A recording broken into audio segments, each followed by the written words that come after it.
एक खोटं बोलू बाई, दोन खोटं बोलू, दोन खोटं बोलू बाई, तीन खोटं बोलू. 12 चौकी वाडा, दारात गाडी घोडा, घोड्याला खायला पुरण पोळी, बाई रुपेरी थोडा. आडबाई आडोनी आडाच पाणी काढोनी, कळशी भरते सोन्याची सून थोरा मोठ्याची. असं सासर नको ग बाई, नाव नुसतं मोठं, नाव नुसतं मोठं, ज्याचं लक्षण बारी खोट.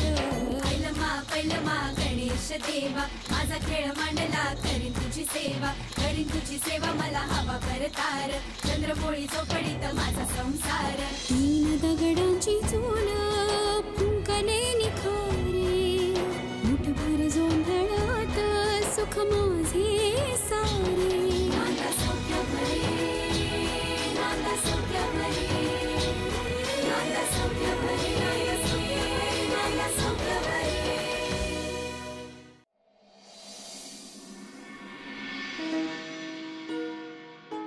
सोनाली, आपण यांना फोन करून सांगूया का?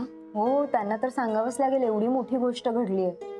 विम्मी मावशींची मुलगी घरी येऊन गेली हे त्यांना कळायलाच हवं. हो.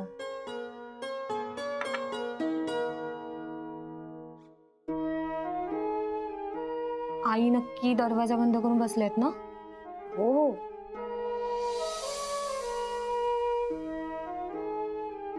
ऐक ना, मला एक सांग ना, तिला तू खरंच गणिताचा अभ्यास करायला बोलवलं होतंस की नील भाऊजींना कळावं म्हणून? नाही नाही, मी काही प्लॅन केला नव्हता, आणि प्लॅन केला असता तर तुम्हा दोघांना सांगितलाच असता ना.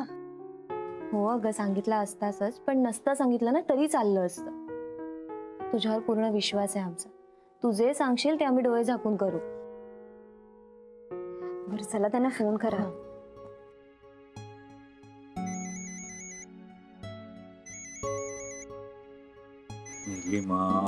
हा बोल ग. एक मिनिट, तुम्ही ना स्वानंदीशीच बोला. हॅलो भाऊजी, आज ना घरी विम्मी मावशीची मुलगी आली होती. बर, मग तिचं काय आता? अहो भाऊजी, तुम्हाला आठवत नाहीये का की विम्मी मावशींनी माझ्यावर आरोप केला होता की मी त्यांच्या मुलीचं लग्न मोडलं, पण त्यांची मुलगी लग्नाची नाहीच आहे, ती 10वीत आहे, आणि हे मला माहिती होतं तेव्हा. नाही का, ह्या प्रकरणामुळे मला घर सोडून जावं लागलं होतं, आठवलं? हो आठवलं. ऍक्च्युली ती ना माझ्या क्लासमध्येच शिकते, तिला काहीतरी डिफिकल्टी होती म्हणून तिला मी म्हटलं की घरीच ये. पण झालं असं की कॉरिडॉरमध्ये नेमकं तिने ह्यांनाच विचारलं की जहागीरदारांचं घर कुठे, तर त्यांनी सांगितलं की 1st फ्लोर. तर ती आली, मग त्यांनी रजिस्टर चेक केलं, तर त्यांच्या लक्षात आलं की ही विम्मी मावशींची मुलगी आहे. सो ते पण आले वर, आणि तेव्हा आई पण. पण हे बघ, मी आता लगेच घरी येतो, आपण घरी आल्यावर बघूया काय करायचं ते, मी बघतो काय करायचं ते. नाही पण आज संध्याकाळी तर हे बोलणार आहे ताईंची. नाही स्वानंदी, असं होणार नाही, कारण आई त्याला बोलूच देणार नाही, तीच आधी बोलेल. सो आई त्याच्याशी आधी बोलण्यापेक्षा आपण त्याला सगळं सांगून टाकलं पाहिजे. बरोबर.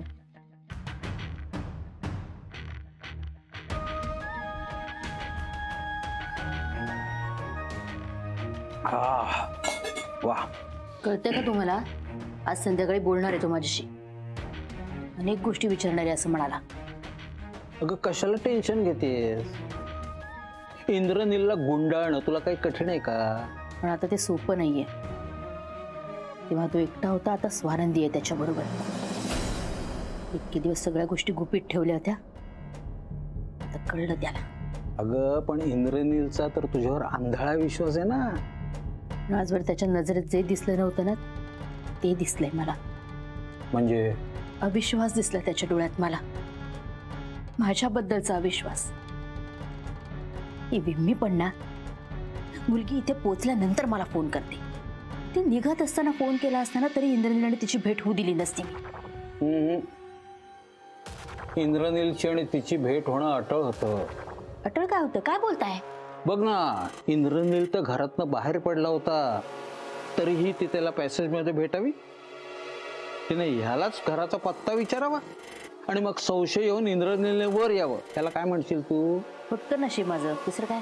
हा, म्हणून मी तुला केव्हापासून सांगत होतो, बाई ग शांत राहा, शांत राहा. पण नाही, तुला ऐकायचंच नसतं ना कोणाचं. तुझे आपले उद्योग चालू. कसले उद्योग? मी बोलवलं होतं तिला? मी पुन्हा सांगते, मुद्दाम स्वानंदीने सगळं केलंय. अगं तिला जर मुद्दाम बोलावायचं असतं तर इंद्रनील घरी असतानाच नसतं का बोलावलं त्या मुलीला? काय नाही, ती मुलगी गेटमधनं आत आली आणि इथे स्वानंदीने त्याला रवाना केलं. विनाशकाले विपरीत बुद्धी म्हणतात ना, ते असं. आता मी काही केलं नाही तरी मलाच काय बोलता आणि म्हणी तरी नीट वापरा. तर नीटच म्हणालोय. माझ्या बोलण्याची प्रचिती येते की नाही बघ. हातच्या कंकणाला आरसा कशाला? ही म्हण पण चुकीचीच आहे. मला कळतच नाही काय होत आहे. तुला कळत नाही? हे म्हणजे सौ चूहे खाके बिल्ली हच को चली. मला मदत करायची सोडून मिळत असेल तर काय बडबड करत बसलाय? काय करू ते सांगा. आता तुला कोणीही मदत करू शकणार नाही. मला मदत करायची नसेल तर अजिबात करू नका. मला नाट लावू नका आणि डोकं तर अजिबात उठवू नका माझं. जा. ओके.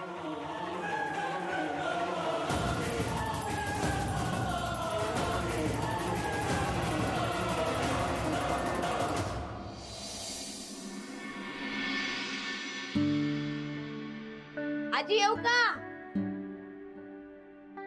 अगं वच्छे, तू ये की. हल्ली तुझं येणं दुर्मिळच झालंय अगदी. काय करू आजी, त्यांना कर्जतच्या निसर्गोपचार केंद्रात ठेवल्यापासून माझा एक पाय कर्जतच्या गाडीतच असतो.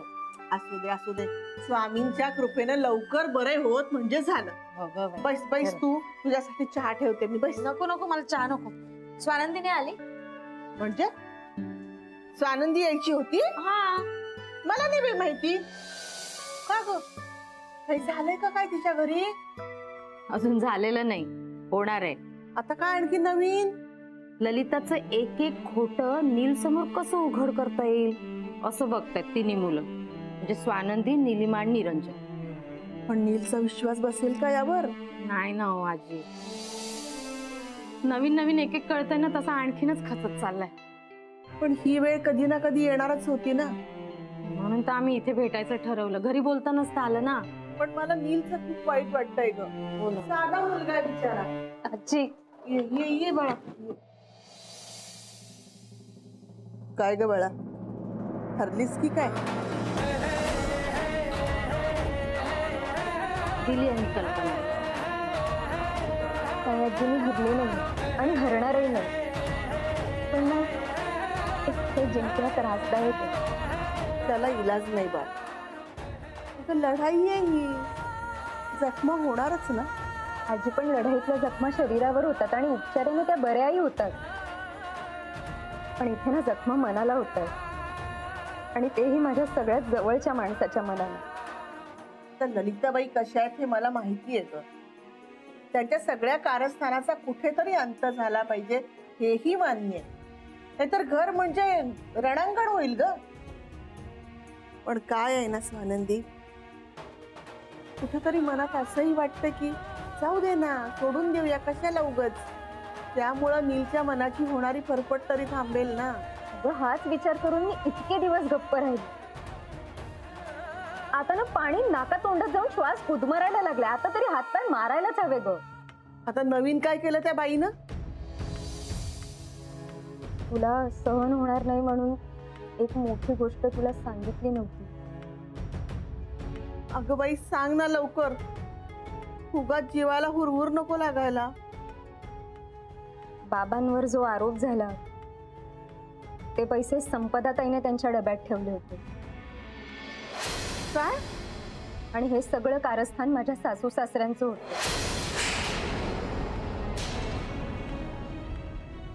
तू काय सांगतेस काय? ही गोष्ट मला खूप आधीच कळली होती. जुईलीने नवीन मोबाईल घेतला ना, तेव्हा तिने काही फोटोग्राफ्स काढले होते. त्यात संपदाताई डब्यात पैसे ठेवताना एक फोटो क्लिक झाला होता, तो मी पाहिला होता. पाप किती लपून ठेवलं ना आजी, तरी तरंगत वर येतच कधी ना कधीतरी. अगं, पण हे सगळं कशासाठी? माझ्या वसंतानं काय घोडं मारलं होतं त्या बाईचं? नाहीतर ही संपी तिला तर चापकानच फोडून काढली पाहिजे. आजी शांत हो. अगं, त्यांनी ना माझ्यावरचा राग बाबांवर काढला. ताई आणि आई दोघींच्याही डोळ्यात चलते ना मी. त्यांनी काय विचार केला की मी दिलेल्या डब्यात पैसे मिळाले ना तर सगळ्यांचा संशय माझ्यावर येईल आणि मग बाबा माझ्याशी कायमचा संबंध तोडून टाकतील. कमालच आहे. नाही म्हणजे मंथरा आणि कैकई यांना सुद्धा लाजवतील अशा आहेत या दोन्ही. मला हे सगळं कळल्यावर मला सहनच झालं नाही, म्हणून मी त्यांच्या विरोधात उभी राहिले, आणि तेही उघड उघड. आता जे जे होईल ते होईल. आजी एक मिनिट, हा वहिनींचा फोन. आलेच. हॅलो. वच्छे, अशा परिस्थितीत नीलला आणि स्वानंदीला हे कळलं की ललिताबाई नीलचं दुसरं लग्न करून देणार होत्या, तर काय होईल ग दोघांचं? बाई ग,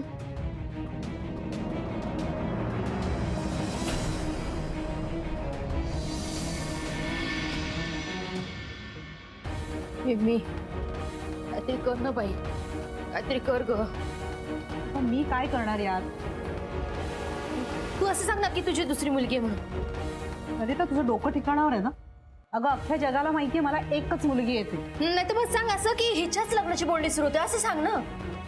ललिता शांत हो, शांत. तू इथे ये बरं, इकडे ये, बस बरं. हे घे पाणी पी. नको मला पाणी. ललिता, तुला ना टेन्शन आलंय, त्यामुळे तुला काही सुचत नाहीये आणि हे नको ते बरळतेस तू. पण काय हरकत आहे असं काही सांगायला? अगं असं काय करतेस? पल्लू आता 10वीला आहे, 15 वर्षांची आहे फक्त. असं कसं तिच्या लग्नाचं बोलू मी? तुला खरं सांगू, गोष्टी आता इतक्या थराला गेल्या आहेत ना की मला नाही वाटत मी तुझी मदत करू शकेन. प्लीज असं नको ग बोलू. हे बघ, मी फार फार तर इंद्रनीलशी बोलून मी समजावेन त्याला की त्या दिवशी तुझी आई चुकून बोलून गेली. अगं इतकी महत्वाची गोष्ट कोणी चुकून बोलतं का? अगं पण तुझ्या शब्दात आहे ना तो. पूर्वी होता, आता बायको मिळाले ना त्याला. तू नको ना काळजी करूस. मी सांगेन इंद्रनीलला की तुझी आई चुकून बोलली त्या दिवशी. तू तेच तेच काय सांगते सगळं मला? आणि सगळं मी एकटीने केलंय का? तू इथे आली होतीस, तू साक्ष दिलीस की स्वानंदीच्या घोळामुळे माझ्या मुलीचं लग्न मोडलं असं तू सांगितलं होतं, आठवते का? हो ग, मी विसरलेच. म्हणून तर सांगते, विचारते तुला काय करायचं सांग. इंद्रनील यायच्यात मला प्लीज निघू दे इथून, प्लीज. अगं तोंडावरच त्याने मला विचारलं तर मी तोंड कशी पडेन ग? मग तू असं सांग ना की मी दत्तक घेतली होती मुलगी, तिचा काहीतरी घोळ झाला असं सांग ना. किंवा मग असं सांगितलंस तर की माझ्याकडे जी मुलगी कामाला आहे ना तिचं लग्न मोडलं, तिच्या लग्नासंबंधी सांग. अजिबात नाही ललिता. आणि सगळ्यात महत्वाचं म्हणजे इंद्रनीलचा तुझ्यावरचा विश्वास कायमचा उडेल. चल येऊ मी. अशा परिस्थितीत तू मला एकटीला सोडून जाणार आहेस का? ललिता अगं मला जायलाच हवं. पल्लवी घरी एकटी आहे, 10वीचं वर्ष आहे तिचं. प्लीज नको ना, थांब. ललिता, इंद्रनील यायच्या आत मला निघायला हवं. मी नाही उत्तर देऊ शकणार त्याच्या प्रश्नांना. अशा परिस्थितीत एकटी सोडून जाणार आहेस का तू मला? थांब ना प्लीज. ललिता, आता कुणीही तुझी मदत नाही करू शकणार. हे सगळं तुला एकटीलाच निस्तरायला हवं. आय एम सॉरी, खरंच सॉरी.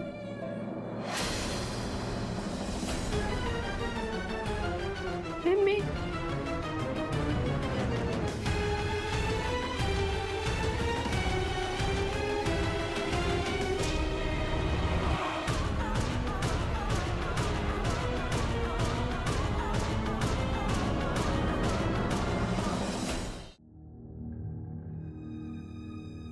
काय सांगू इंद्रनीलला, म्हणजे त्याला विश्वास वाटेल माझा?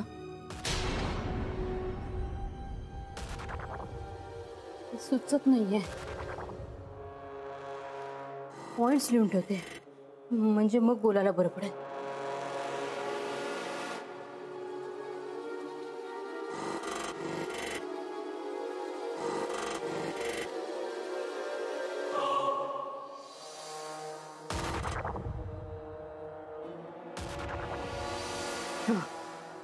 विम्मीनी मुलगी दत्तक घेतली होती असंच लिहिते.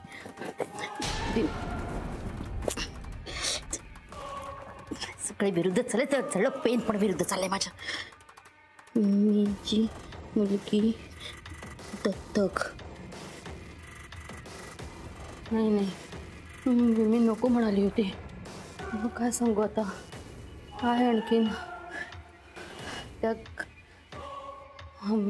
विमीकडे काम करणारी मुलगी, ते विमीकडे काम करणारी मुलगी, विमीच्या घरची नाही. हे पण नाही. काय लिहू. विमी एखाद्या आश्रमात जात असेल तर, म्हणजे तिथल्या एखाद्या मुलीचं लग्न ती जुळवत असेल आणि ती मग घरी आली आणि ती स्वानंदीच्या क्लासमध्ये म्हणून विमीचा घोळ झाला असेल तर काय काय सांगू त्याला की तो माझ्यावर विश्वास ठेवेल. स्वानंदीवर नाही विश्वास ठेवणार. मला तुझ्या बाबांनी सांगितलं करायला.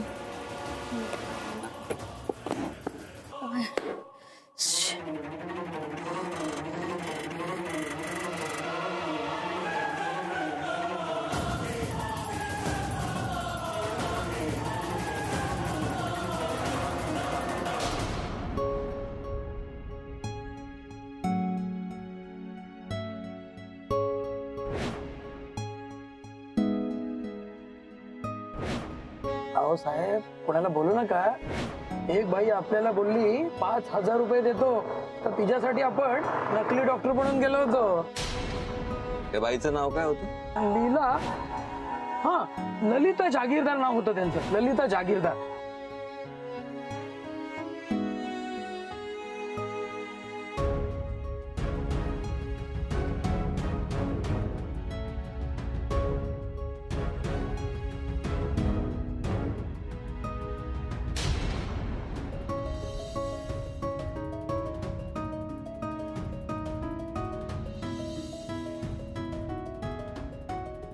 काय करू मी?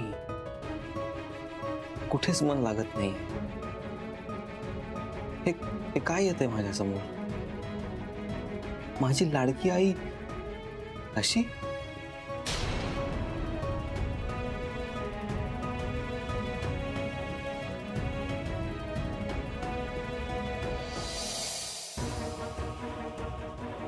कधी येणार आहे हा? बोलायचं काय याला? आणि माझी बोलायला लागलं मी काय सांगू त्याला? असं काय सांगू की त्याचा माझ्यावर विश्वास बसेल पटकन?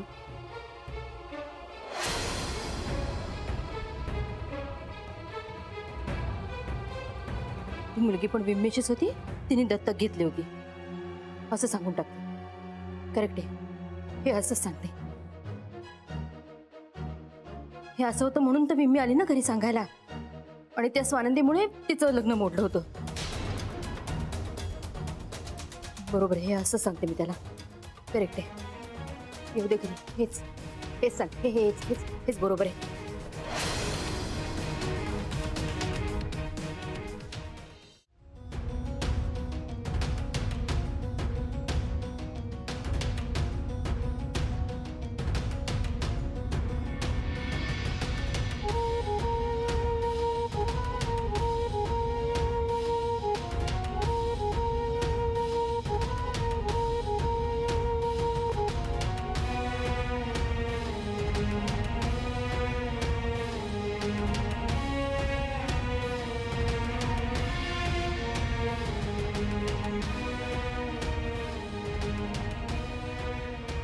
ऑफिसमध्ये ट्राय कर.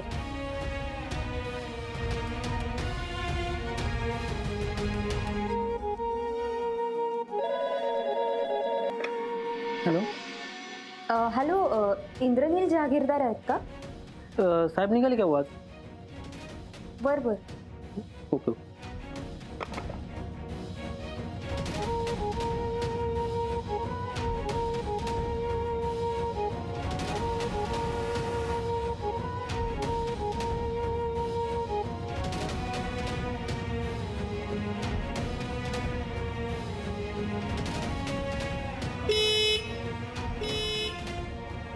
आला इंद्रनील.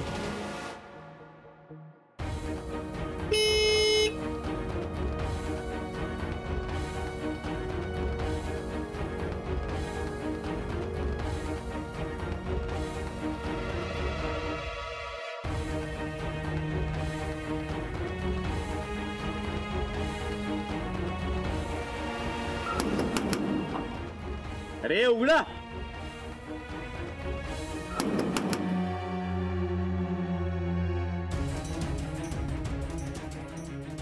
बरं झालं स्वानंदी नसताना इंद्रनील घरी आला. आता जे मला हवंय ते त्याच्या गळी बरोबर उतरवता येईल मला.